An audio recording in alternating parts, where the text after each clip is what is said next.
muumini yupo vitani. Bwana asifiwe sana. Kila muumini yupo vitani, na sio muumini tu, hata wachungaji wapo vitani, hata manabii wapo vitani, mitume wapo vitani, wainjilisti wapo vitani, walimu wapo vitani.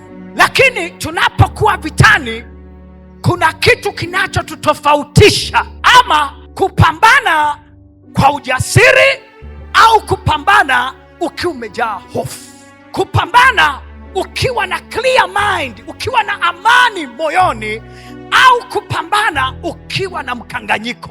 Na kinachoamua jinsi utakavyopigana vita hii au hali yako itakavyokuwa katika vita hii itatokana na kile unachokijua.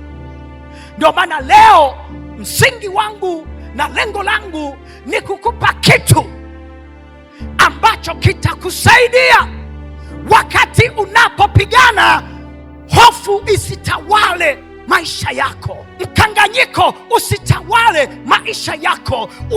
Upigane kama askari jasiri ambaye anashindania kombe lake la ushindi.